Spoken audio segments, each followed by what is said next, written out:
저녁 식사 후 잠이 들기 전 이 채널 사연을 열심히 듣고 있습니다. 그러다 문득 저도 누군가에게 써야 할 편지가 있다는 사실이 떠올라 이렇게 글을 시작해 봅니다. 그 사람은 못 들어도 여러분들이 들어주시면 그 사람에게도 닿지 않을까 하는 유치한 생각이 들기도 하거든요. 찬바람이 부는 이때쯤에는 항상 이렇게 마음 한편이 아리듯이 아파 저린 것 같아 오기도 합니다. 그 사람과 제가 처음 마음이 시작된 때가 이맘때였거든요. 저는 그 전부터였지만 그 사람에게 마음을 내비친 게 딱 요즘 같은 날씨였습니다. 동그란 얼굴에 하얀 피부, 그리 크지 않은 눈인데도 눈매가 그윽해 웃는 모습이 예뻤던 그 사람은 저에게 새로운 인생을 열어준 사람이었습니다. 당찬 성격에 부당함을 절대 지나치지 못했던 그 사람은 친절하기까지 해 주변 사람들에게도 인기가 많았습니다. 그런 사람 곁에 제가 있었다는 게 그 모든 순간이 행운이었죠. 제게 그 사람은 행운이자 행복이었거든요. 그 사람을 처음 만난 건 사회생활을 시작하며 입사한 회사에서였습니다. 나이는 저와 동갑이었는데 제 사수였거든요. 군대 생활을 마치고 복학을 좀 늦게 한 탓에 같이 입사한 동기들보다도 한두 살 나이가 많았던 저였기에 실수하고 싶지 않아 저는 남들보다 더 노력을 했습니다. 지금은 꽤나 커졌지만 그때는 중견 패션 회사였던 회사에서 저희는 정신없이 일했습니다. 그때는 야근이 많은 건 당연했고 밤새는 일도 많았습니다. 여기저기 공장 사장님들 비위 맞추는 일도 저희가 했어야 했고 납품 맞추려 여기저기 뛰어다니며 트럭에서 날을 샌 적도 있었습니다. 그러다 보니 서로 끈끈한 유대감이 생기기도 했고 회사가 잘못되는 상상만 해도 억울한 그런 날들이었습니다. 전쟁을 이겨내며 버틴 한국인의 저력을 생각하면 그 어떤 어려움도 헤쳐 이겨내고 야근 따위 해낼 수 있다는 농담을 할 정도로요. 지금은 뿔뿔이 흩어져 각자의 삶을 살고 있지만 그때는 세상 어디에 가더라도 서로는 만나자고 할 정도였죠. 풋내기들이라 그런 감정들이 영원할 줄 알았던 거죠. 그게 젊은 마음이었기에 가능했다고도 생각합니다. 그러면서 유대감은 사랑으로 발전하기도 했습니다. 그 사람과 제가 그랬죠. 동갑이라는 것 하나로 유난히 저를 챙기고 제가 한 실수를 누구보다 열심히 수습해주던 사수에게 저는 존경심을 가졌습니다. 멋졌습니다. 정말 날아다니면서 저희 신입들이 할 수 없는 수습들을 휙휙 해치웠거든요. 그러면서도 상사, 공장장님, 납품업체, 운송기사님들이 가끔 저희를 몰아세우며 책망을 하실 때 나서서 대신 싸워주기도 하고요. 저를 비롯한 동기들이 셋 있었는데 그 셋 모두 그 사람을 동경하며 따랐습니다. 정말 대단하고 멋진 사람이었으니까요. 일이 늦게 끝나는 만큼 회식도 잦았습니다. 일을 마치면 정말 배가 고팠거든요. 과장님 이하만 모이는 소모임도 많았죠. 솔직히 야근은 그 사람들이 다 했으니까요. 밥만 먹고 헤어질 때도 많았지만 거의 술을 마시고는 했습니다.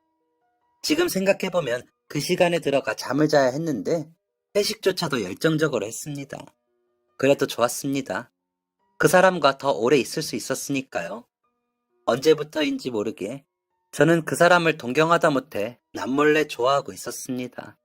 소위 짝사랑이었죠. 그런 그 사람은 제 마음을 아는지 모르는지 저에게 잘해주니 저의 마음은 점점 더 커질 수밖에 없었습니다. 하지만 워낙 소심한 성격의 저는 고백도 못하고 소가리만 했습니다. 동경으로 시작된 마음이다 보니 감히 그 사람 곁을 제가 차지하겠다는 상상도 못했습니다. 그러던 어느 날 노총각 과장님이 그 사람에게 혜경씨, 내가 그냥 하는 말이 아니라 진지하게 생각해보라고 말하는 건데 나랑 사귀는 거 어때? 라며 모든 팀원이 밥을 먹는 자리에서 고백을 해버리는 겁니다. 모두가 눈이 동그래져서 모두 그 사람을 바라봤습니다. 그러자 그 사람은 호탕하게 웃으며 에이 과장님 조금만 빨리 말씀하시지 그랬어요. 저 좋아하는 사람 얼마 전에 생겼는데 아쉽지만 다음 생에는 좀 더 빨리 말씀하세요. 이번 생에는 과장님 순서가 없네요. 라며 쌩긋 웃으며 과장님을 보더라고요. 여기저기 웃음을 참는 사람도 있고 모르는 척 일어나 담배를 피우러 나가는 사람들도 있었습니다. 나중에 알고 보니 그 과장님이 여사원들을 상대로 여기저기 찔러보며 바람을 피우고 다니기로 유명했더라고요. 그래서 그만둔 직원들도 꽤 되고요. 그러다 그 사람에게 꽂혀 사람들이 있건 없건 그렇게 찝쩍거렸는데 그때마다 그 사람은 그런 식으로 웃으며 거절을 했다고 하더라고요. 안 넘어오는 그 사람을 망신 주고 싶었던 과장님은 나름 회심의 한 방으로 사람들 많은 데서 그런 건데 그마저도 우습게 차이고 말았던 거죠. 저는 그 사람의 당참에 다시 한번 반했습니다. 어쩜 그렇게 그런 순간에 망설임 없이 말할 수 있는지 대단하다고 생각했습니다. 저였다면 대답도 못하고 땀만 삐질 흘렸을 것 같았거든요. 그렇게 저와 다른 그 사람의 면모가 더 끌렸을지도 모르겠습니다. 너무 매력적이게 느껴졌으니까요. 상대방이 무례하지만 않다면 오히려 다정다감한 그 사람은 언제 어디서나 빛이 났습니다.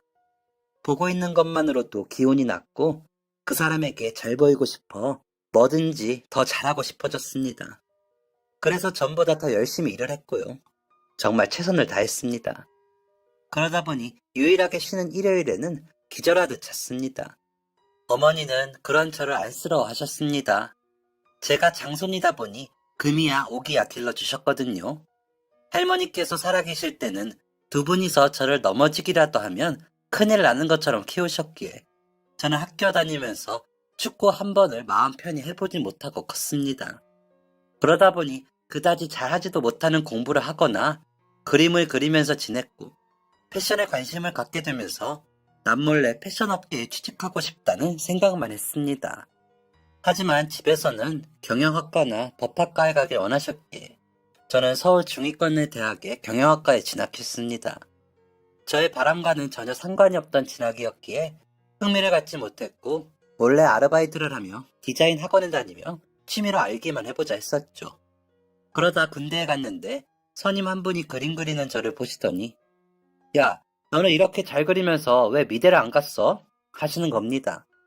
그제야 제가 가고 싶은 진로가 선명해지더라고요. 그래서 복학을 하지 않고 디자인 학원을 다녔습니다. 그러다 얼마 가지 않아 부모님께 들켰죠. 난리가 났고 다시는 디자인하지 않겠다고 다짐을 하라며 다그치시는 바람에 약속을 했고 복학을 했습니다. 취업을 해야 할 때가 다가오자 저는 근질근질해졌습니다.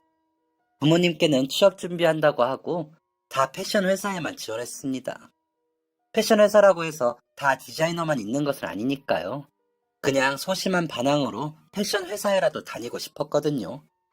그러다 합격을 하고 다니게 되면서 거의 매일 야근하랴 회식하랴 번번이 늦으니 어머님 눈에는 고생스러워 보이셨는지 몸에 좋다는 건 다 해주셨던 것 같습니다. 저보다 어머니가 더 고생이실 정도였습니다. 아침마다 직접 달인 각종 건강즙을 챙기시는 건 물론이었고 식사에도 엄청 공을 들이셨죠. 어머님은 본인 음식에 자부심을 가지신 분이시기에 항상 최고의 밥상을 차리시는 게 자랑이자 보람이셨습니다. 항상 넘치는 사랑을 주시는 어머님께 고마웠기에 말씀을 어긴 적 없이 자랐습니다. 아버님도 크게 목소리가 크신 분이 아니셨기에 저희 가정은 저만 말썽이 없으면 큰 소리가 날 일이 없는 집이기도 했고요. 그래서 제 능력에 한해서 최선을 다했고 그 정도의 저를 부모님은 인정해 주셨었습니다. 그래서 제가 디자인을 하겠다 했을 때 많이 놀라 하셨던 것도 있었을 겁니다. 외가 쪽에 미술 관련 일을 하시는 분이 계신데 상당히 어렵게 사시다 돌아가셔서 그쪽 일은 아무래도 생계를 위해서 하지 않는 것이 좋다는 인식이 있으셨던 분들이었거든요. 고루한 옛날 분들이신 걸 알면서도 그때는 좀 고집을 부려봤던 것 같습니다. 어차피 그쪽 분야에 뛰어나신 분들이 많아 본격적으로 해볼 엄두도 안 났으면서 늦은 사춘기였는지 괜히 그래보고 싶었던 것 같기도 하고요. 그런 아들이 그래도 정신 차리고 회사를 다닌다고 다니니 어머님은 더 마음이 쓰이셨을 겁니다. 그 마음 헤아릴 수 있었기에 어머니가 주시는 건 다 잘 먹고 마셨습니다. 어머니가 절 사랑하시는 만큼 저 역시 어머님을 사랑했으니까요. 제가 그렇게 저항 없이 굴어야 어머니가 행복하시다는 걸 알고 있었거든요. 뿌듯해 하시는 표정이 싫지 않았고요. 아버지도 특별히 어머니와 문제가 생길 일은 안 하시는 성품이셨기에 어머니는 두 남자를 챙기시면서 행복감을 느끼셨고 나는 너희 아버지랑 너가 이렇게 잘 먹고 건강한 게 너무 좋다. 내가 이 세상에 태어난 게 아버지랑 너 챙기려고 태어난 것 같아. 라고 하실 정도였습니다. 그저 집안일을 완벽히 하시는 게 세상의 전부인 분이셨고, 그로 인해 저와 아버지가 멀끔해지는 걸 보람으로 여기신 거죠. 집안일 자체가 티도 안 나면서 오랜 시간이 걸리고 힘도 많이 들고 어지간한 정성으로는 쉽게 할 수 있는 일이 아니란 걸 어릴 적부터 봐서 알고 있기에 감사했습니다. 그저 제가 무탈하고 건강히 일상을 이어가기만 하면 효도하는 거라고 하시는 부모님께 반항을 하거나 미움을 살 일이 없기도 했고요. 그렇게 고요한 호수 같은 제 마음에 그 사람은 조약돌을 계속 던졌습니다. 본인이 그러고 있는 줄도 모르고 던지는 그 사람에게 제 파동은 닿지 않을 거라 생각하고 지레 먼저 포기를 했었죠. 하지만 사람 일은 정말 모를 일이었습니다.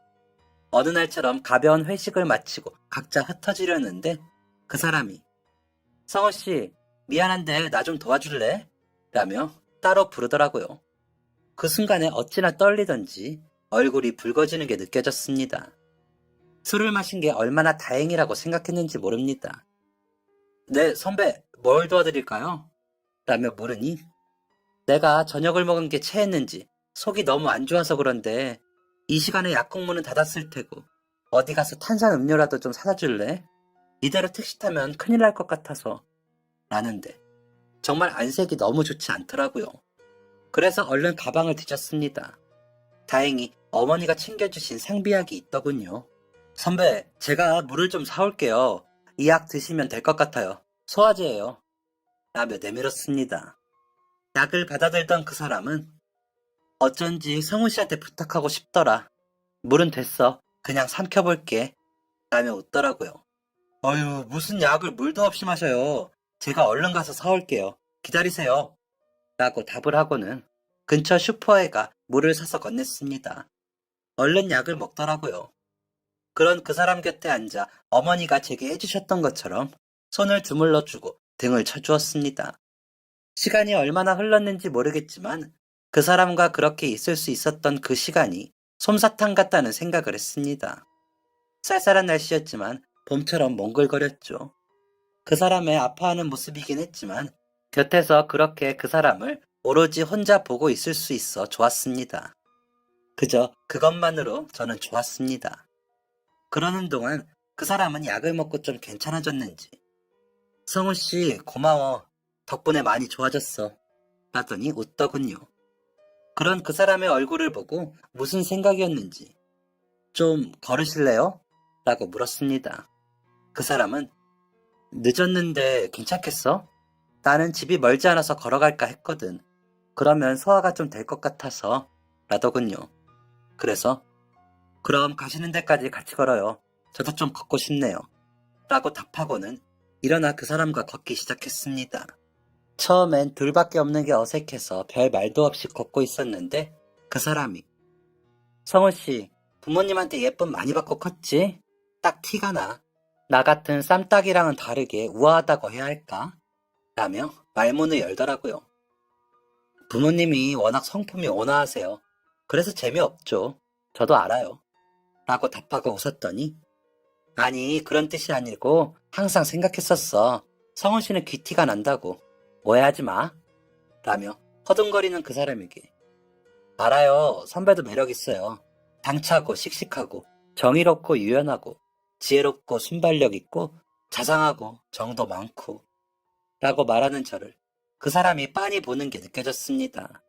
그래서 말을 멈추고 그 사람을 봤더니 내 이야기 하면서 그렇게 웃는 사람 처음 봐. 와, 내가 되게 괜찮은 사람 같네. 라면서 웃더군요. 마음이 들킨 것 같아 부끄럽더군요. 그 마음이 드러나는지 얼굴이 붉게 되는 게 느껴지고요. 당황해서 저는 고장난 로봇처럼 뭐라고 답도 못하고 그게 라며 허둥거렸습니다. 그런 저를 본 그 사람은 크게 웃으며 알았어, 알아. 성우씨 같은 사람은 나 같은 사람 안 좋아하는 거 오해 안 해. 라고 하더군요. 그 순간 취하지도 않았던 술이 다시 올라오는 것 같은 기분이었습니다. 무언가에 휘몰아치는 것 같은 느낌이 들더니 아니요, 저 선배 좋아해요. 라고 말해버렸습니다. 그런 저를 본 그 사람은 갑자기 멈춘 화면처럼 멈춰 서더군요. 그런 그 사람에게 전부터 선배 좋아했어요. 그런데 너무 대단한 사람이라 감히 고백도 못하고 혼자 몰래 좋아했어요. 선배 같은 사람을 저는 좋아하면 안 되나요? 라고 물었습니다. 그러자 그 사람은 성우 씨가 왜? 뭐가 아쉬워서? 나를 좋아해? 라며 대묻더라고요. 그때 그 사람의 눈은 너무 놀라 엄청 동그래져 있었습니다. 선배가 어때서요? 얼마나 멋진 사람인데요. 라고 말을 하는 제 목소리가 떨리자 그 사람은 제 손을 잡더니 춥다 성훈씨 우리 걷자 라고 하더라고요. 그렇게 얼마를 걸었는지 모릅니다. 10월의 밤거리는 겨울과는 다르게 오소소 돋는 소름이 느껴지는 은근한 추위가 있었습니다. 그런 추위가 가슴에 스며드는 것인지 그 사람에게 제 마음을 표현해서인지 그날 밤 길을 걷는 제 마음은 시원한 느낌이 들기도 했습니다. 걸음을 멈춘 그 사람은 여기서부터는 혼자 갈게. 저기가 우리 집이야. 여기까지 데려다줘서 고마워. 라더니 잡은 손을 놓고 가버렸습니다.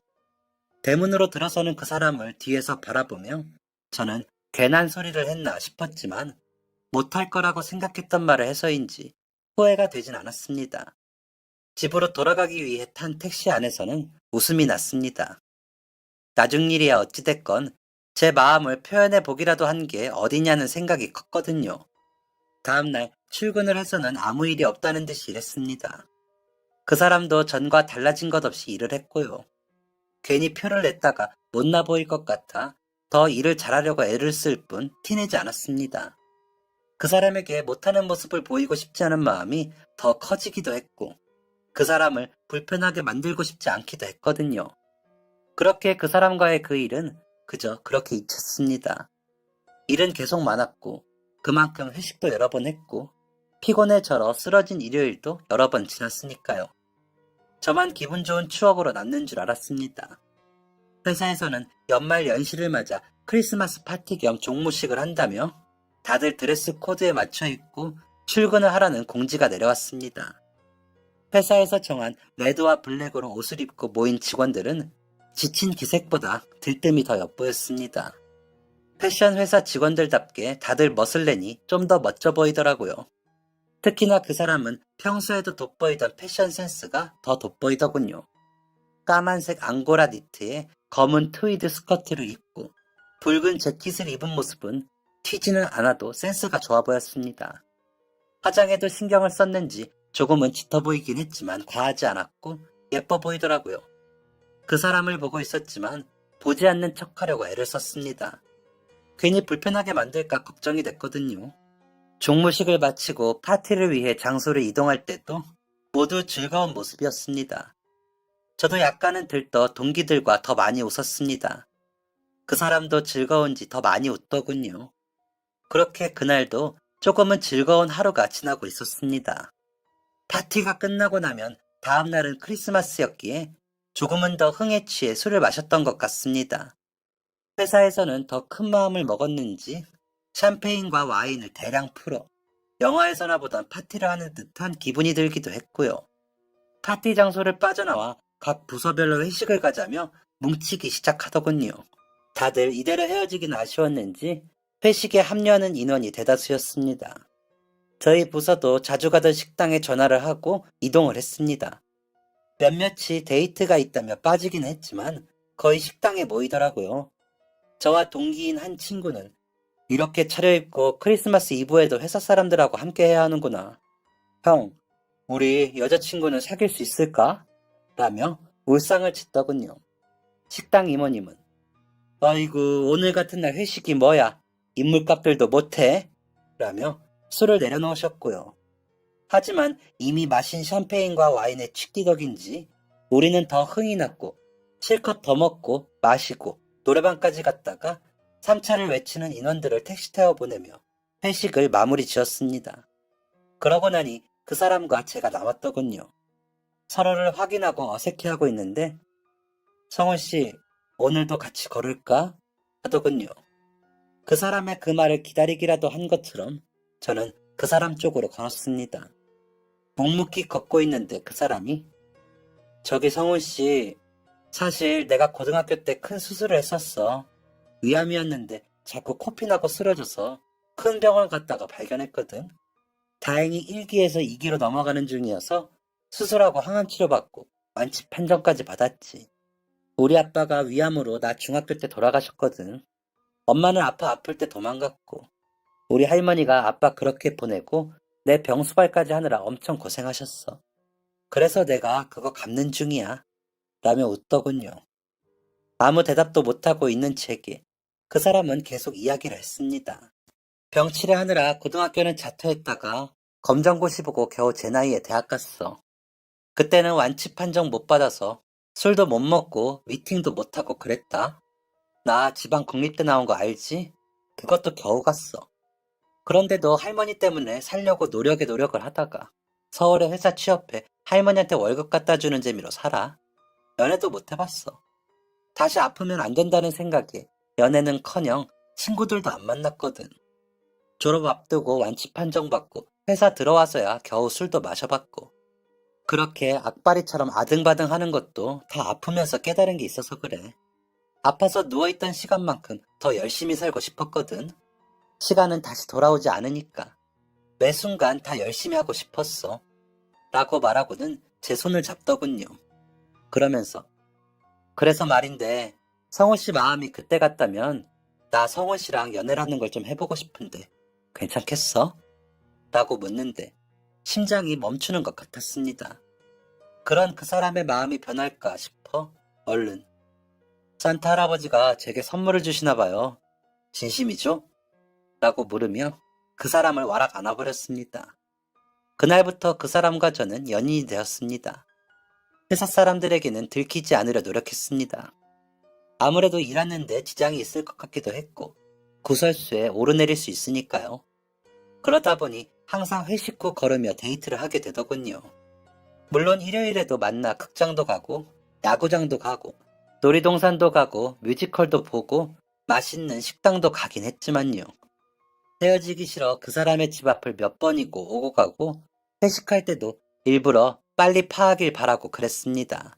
그런 저에게 어머니는 연애하니? 누구야? 어떤 아가씨야? 라며 물으시더니 그러지 말고 집에 데리고 와. 우리 아들이 만나는 여자를 엄마 아빠가 얼굴은 알아야지. 라고 하시더군요. 어머니의 염려와 마음이 어떤지 알았지만 그 사람이 혹시나 부담스러울까 싶어 조심스러웠습니다. 그래서 어머니, 제가 때가 되면 인사시킬게요. 아직 저희끼리 좀 더 만나보고 말씀드릴게요. 라고 말씀드리고는 달래드렸습니다. 확실하게 결혼하자고 프로포즈를 한 다음 인사를 시키고 싶었거든요. 그래서 언제가 좋을지 기회를 엿보고 있었습니다. 저는 꼭 그 사람과 결혼하고 싶었거든요. 그러다 일요일에 데이트를 하고 그 사람을 집에 데려다 주며 저기 내가 조만간 할머니께 인사를 좀 드리고 싶은데 괜찮을까? 하고 물었습니다. 가슴이 쿵쾅거리고 식은땀이 났습니다. 그 사람은 그런 제 마음도 모르고 그래 라며 흔쾌히 답하더니 안 그래도 할머니가 성호 씨 되게 궁금해 하시더라. 손녀 사이 보고 싶다고 라며 웃더군요. 그래서 그래서 말인데 우리 결혼하자. 내가 진짜 열심히 잘할게. 라며 준비한 목걸이를 내밀었습니다. 작은 다이아가 박힌 기본형 목걸이였는데 그 사람은 눈물이 그렁그렁한 채로 고개를 끄덕이며 기뻐했습니다. 그 바로 다음 일요일에 할머니께 인사를 갔습니다. 할머니는 음식을 잔뜩 차리고서 저를 맞이해 주시고는 우리 혜경이가 좀 부족해도 잘 보듬어줘요. 잘 부탁해요. 라며 눈물까지 훔치셨습니다. 그 사람의 고모님도 같이 계셨는데 우리 엄마가 손주 사이 될 사람 온다고 얼마나 좋아했는지 몰라. 이제는 내가 모실 테니까 우리 혜경이 행복하게 해줘요. 라고 하셨습니다. 그리고 그 다음 주에는 저희 부모님께 인사를 드리러 그 사람이 저희 집에 왔습니다. 어머니는 예상대로 엄청 차리시고 기다리셨습니다. 그 사람이 사온 꽃다발과 고기 세트를 내밀자 어머, 뭐 이런 걸 고마워요. 라며 웃으시면서도 그 사람을 살피시는 게 보였습니다. 불편하게 하시는 것 같아 말리려 했지만 그 사람이 제 허리춤을 지그시 당기며 눈치를 주기에 저는 그저 잠자코 있었습니다. 식사를 마치고 과일과 차를 내오신 어머니는 이것저것 물으시면서 본격적으로 그 사람의 신상에 대해 알아보시더군요. 출신 대학과 집안 사정을 들으시고는 제가 봐도 눈에 띌 정도로 표정이 안 좋아지시더군요. 그 사람이 상처받을 것 같아. 어머니, 힘들 수 있는 와중에도 너무 밝게 잘 자랐죠? 회사에서도 정말 대단해요. 라고 거들었습니다. 그제야 그 사람이 저를 보고 웃더군요. 그러더니 아마 제 부모님이 안 계신 것과 할머님이 키워주신 것 때문에 어머님, 아버님이 걱정이 많으실 거라고 짐작합니다. 하지만 저 할머님께 넘치는 사랑받고 자랐고 다행히도 형편 어렵지 않았고 곁에서 고모님도 잘 살펴주셔서 삐뚤어지거나 그러진 않았습니다. 혹시나 염려하는 부분에 그런 점이 있으시다면 걱정 안 하셔도 됩니다. 성훈 씨, 부모님께 큰 사랑받고 자란 티가 나서 그게 좋았거든요. 그런 부분에 제가 샘나서 못나게 굴지 않을 테니 걱정하지 마세요. 라며 또박또박 자신의 의사를 밝히더군요. 역시 야무진 그 사람답게 웃음을 잃지 않으면서도 예의 바르게 행동하는 모습에 또 반했습니다. 어머니는 그런 그 사람에게 그래요. 우리도 긍정적으로 생각은 해볼게요. 라며 떨떠름한 표현을 하셨지만 저는 그저 그 사람이 좋았습니다. 꼭 그 사람과 결혼해야 했습니다. 하지만 어머니는 그 사람을 데려다주고 돌아온 제게 너가 뭐가 모자라서 지방대 출신에 부모도 없는 애랑 결혼하니? 내가 너 그런 짝 만나라고 이때까지 그렇게 공을 들여 키운 줄 알아? 라며 전에 없이 크게 화를 내셨습니다. 그런 어머니께 지방대 출신이 저와 같은 회사 다니고 심지어 저보다 직급이 높아요. 얼마나 노력했겠어요. 일도 얼마나 잘한다고요. 그리고 부모님도 안 계신데 그렇게 반듯하게 잘 자랐으면 대견한 거 아닌가요? 어머니가 정성 들여 키운 아들이 그 사람이 가진 모든 점이 좋다는데 어머니는 왜 그런 소리를 하세요? 저는 그 사람 아니면 결혼 안 해요. 그 사람 놓치면 저는 이라고 말았는데 눈물이 났습니다. 어머니는 생전 대들지 않던 제가 대드는 것도 모자라 눈물까지 흘리니 놀라셨는지 눈이 커지셔서 저를 보시더군요. 그런 어머니를 아버지는 데리고 나가시면서 너도 엄마의 마음을 좀 헤아려 보고 당신도 좋은 점을 생각해 봅시다. 나는 두 사람 다 이해가 가지만 어쨌거나 엄마 편이다. 엄마가 좋다고 하시면 나도 좋아. 그렇다고 그 아가씨가 마음에 안 드는 건 아니야. 성훈이 너 말대로 대견하고 라고 하시더라고요. 그렇게 며칠을 어머니와 저는 말도 안 하고 지냈습니다. 어머니는 아침도 안 차려주셨고 출근하는 저를 내다보지도 않으셨습니다. 저는 그런 어머니에게 먼저 다가가지도 않았고 그냥 출근을 했습니다. 그런 저와 어머니 사이를 눈치챈 그 사람은 어머니가 많이 반대하시면 우리 그냥 이렇게 연애만 하자. 난 그것도 좋아. 성훈 씨만 내 곁에 있으면 돼. 라고 하더군요. 그런 그 사람에게 상처를 준 것 같아. 우리 어머니가 나한테 기대가 크셔서 그래. 내가 더 잘하면 언제 그랬냐는 듯이 혜경 씨도 예뻐하실 거야. 미안해. 내가 뭐라고. 라고 달래주는데 눈물이 나더라고요. 너무 미안했거든요. 그날 집으로 돌아와 방에 누우신 어머니께가 어머니, 제가 너무 사랑하는 사람이에요. 저보다 나은 점도 많은 사람이고요. 저는 그 사람하고 어머니 아버지처럼 다정하고 따뜻한 가정 만들고 살고 싶어요. 그 사람이라면 그렇게 할 수 있을 것 같아요. 라며 무릎을 꿇고 울었습니다. 어머니는 돌아보시지는 않으셨지만 이내 어깨를 들썩이더니 한참을 오셨습니다.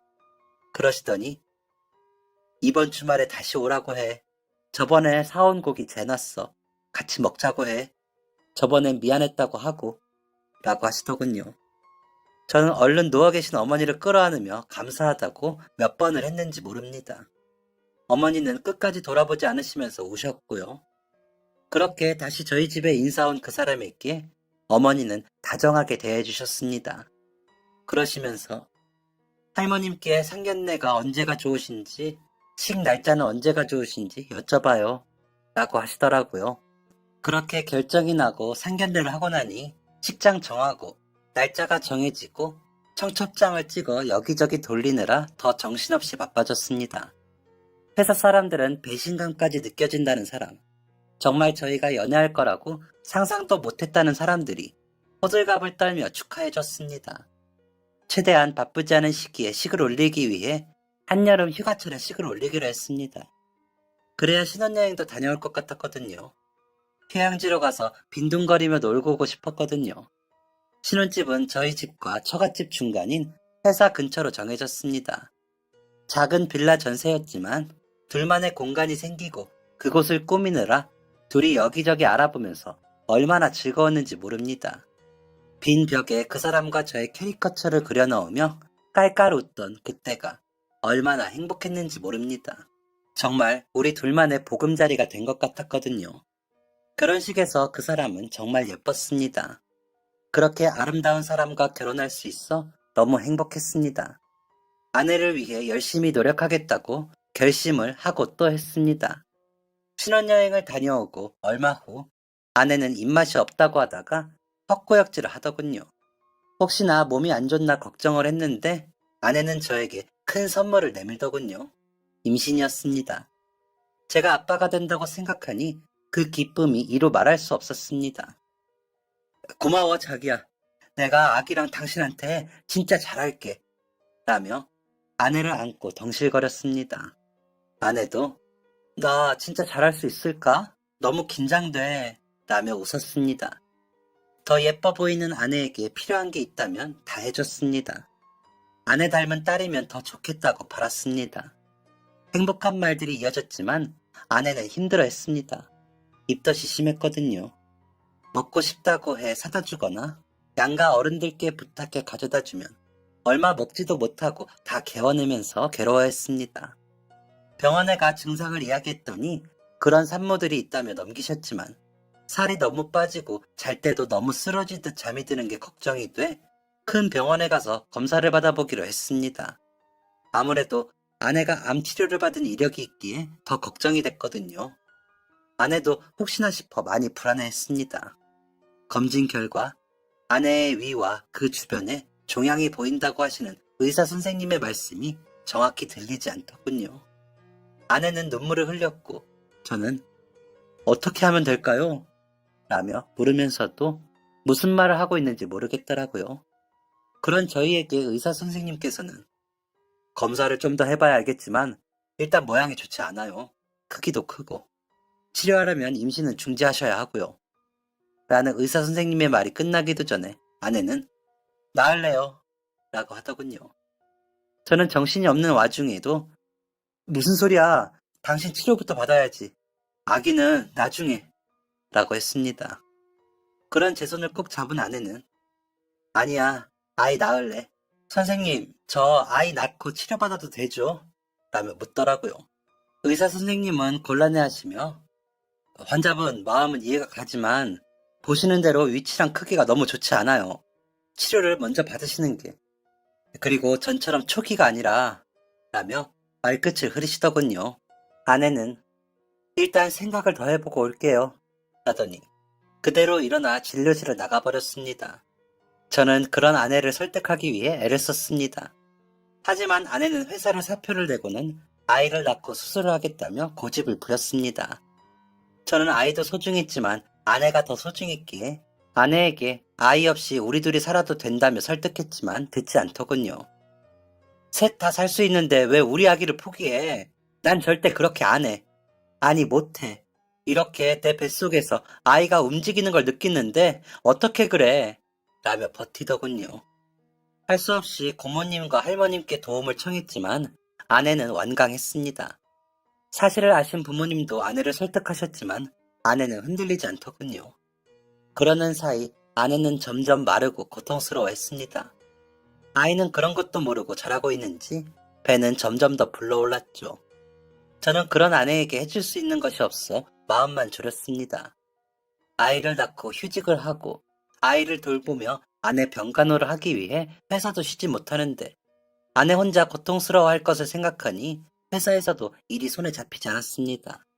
의사 선생님께서 너무 고통스러우실 거예요. 약도 거부하시니 저희로서는 정말 걱정스럽습니다. 라고 하실 정도로 아내는 그 고통을 아이에 대한 사랑으로 견뎠습니다. 그러면서도 아이 입힐 베넷 저고리를 만들고 아이가 덮을 아이 이불을 만들고 아이 장난감을 사 모으면서 웃더라고요. 정말 아내가 존경스러웠습니다. 저라면 그렇게 할 수 있을까 싶을 정도로요. 아이가 36주가 되자 병원에서는 제왕절개를 권하셨습니다. 아내의 치료도 급한 상태였으니까요. 하지만 아내는 38주는 넘어야 한다면서 39주가 되는 날로 수술 날짜를 잡았습니다. 그렇게 저희 딸이 태어났습니다. 아이는 한눈에 아내를 닮았더군요. 아이를 닮은 아내는 엄마가 젖도 못 줘서 미안해 라며 울기만 했습니다. 아이가 태어나자 아내는 본격적으로 치료를 받기 위해 검사를 받고 수술 날짜를 정했습니다. 아내에게 집중하고 싶어 어머니께 아이를 부탁드렸죠. 아이를 낳고 몸조리는커녕 큰 수술을 앞둔 아내는 정말 눈뜨고 볼 수 없는 상태였습니다. 출산 직전에는 피를 토하기도 했고 음식은 거의 먹지 못해 링거를 맞으며 버텼거든요. 그런 아내가 낳아 아이와 함께 저희 보금자리로 갈 수 있다면 저는 그 어떤 희생도 할 수 있다고 생각했습니다. 차라리 나를 아프게 하시지 왜 아내를 아프게 하셨는지 신이 원망스러웠죠. 검사 결과 아내는 3기 위암이라는 판정을 받았습니다. 전이도 많이 돼 수술을 하더라도 꽤 많은 항암 치료를 받아야 한다고 하시더군요. 그렇게라도 아내가 살 수만 있다면 상관없었습니다. 아내는 수술을 앞두고 괴로워하면서도 나 대머리도 꽤 괜찮아. 내가 해봤잖아. 라며 웃었습니다. 아이는 어머니 집에서 잘 지냈습니다. 아이를 돌보시는 부모님께 죄송하긴 했지만 매일 아침 아이의 사진을 찍어주시라고 부탁드렸습니다. 그 사진을 뽑아서 보면 아내가 힘을 낼 것 같아서요. 수술에 들어가기 전 아이의 사진을 본 아내는 여보, 내가 얼른 건강해져서 우리 아가랑 당신한테 진짜 잘할게. 알았지? 라며 눈물을 흘렸습니다. 저는 아내에게 그 약속 꼭 지켜. 알았지? 라면서 아내의 손을 잡아주었습니다. 아내가 다시 웃으며 저와 산책을 하는 그날을 간절히 바랐습니다. 하지만 수술 경과는 좋지 못했습니다. 아내는 계속 제대로 먹지 못했고 그만큼 퇴원도 늦어졌습니다. 아이를 만나길 원했지만 어린아이를 병원에 데리고 오기가 힘들어 부모님이 찍어주신 사진을 현상에 가져다주는 수밖에 없었습니다. 아내는 제대로 먹지 못해 마르고 튼 입술로 사진에 뽀뽀를 하며 엄마가 얼른 나와서 갈게 라며 눈물을 짓고는 했습니다. 병원에서도 제대로 앉지도 못하고 기운 없이 누워만 있던 아내는 아이가 보고 싶은 마음을 노트에 적곤 했습니다. 뭐하러 그렇게 적어? 당신이 직접 가서 말로 해주면 되지. 라는 저에게 너무 할 말이 많은데 잊어버릴까봐 나중에 우리 미니가 다 커서 대학 갈 때쯤에 선물로 줄 거야. 엄마가 이때는 이런 마음이었다고. 임신 안날부터 써서 벌써 한 3권 돼. 내가 원래 수사쟁이잖아. 라며 웃어 보이던 아내는 수술을 받고 2달 만에 퇴원도 하지 못하고 하늘나라로 가버렸습니다. 아이를 한 번 더 알아보지도 못하고 준비한 장난감으로 놀아주지도 못하고 아내는 그렇게 떠났습니다. 마지막까지 아이를 잘 부탁한다는 말만 남긴 채 저를 보며 웃던 얼굴을 잔뜩 찡그리고 떠났습니다. 그만큼 괴로웠을 아내의 고통을 헤아리지 못한 제가 원망스러워 제 자신을 마구 때리며 울었습니다. 할머니는 그런 저를 말리시며 이러지 마, 이러지 마. 자네가 이러면 혜경이도 아파. 라고 하시는데 머릿속이 어지러우며 숨이 안 쉬어지더군요. 아내가 고집을 부리더라도 수술을 받게 했어야 했나 싶다가도 아내가 가지런히 모아놓은 아이 사진을 보니 또 아내가 옳았다는 생각이 들었습니다. 장례를 치르고 부모님 집으로 가 누웠는데 아이의 울음소리가 들리더군요. 아이에게 엄마의 일을 어떻게 말해줘야 하는지 몰라 아이 곁에가 웅크리고 또 울었습니다. 어머니가 정신 똑바로 차려야 해. 미니 엄마도 없는데 아빠라도 정신 차려야 애를 키우지. 라고 하시는 말씀에 결심이 섰습니다. 하지만 아내가 없이 제가 어떻게 살 수 있을까 하는 생각에 두려움이 커졌습니다. 하지만 아이를 생각하면 저는 강해져야 했습니다. 아내와 살던 집을 정리하고 부모님 댁 근처로 이사하기로 했습니다. 그래야 제가 일을 다니며 아이를 키울 테니까요. 살림을 정리하고 아이 물건을 챙기면서 아내가 얼마나 열심히 준비했을지 느껴져 또 마음이 아팠습니다. 이사한 집도 전에 집과 비슷하게 꾸몄습니다. 마치 아내가 해놓은 것처럼 하고 싶었거든요. 아침에 어머니가 오셔서 아이를 봐주시면 저는 출근을 하고 퇴근을 하면 어머니는 가시고 제가 아이를 돌봤습니다.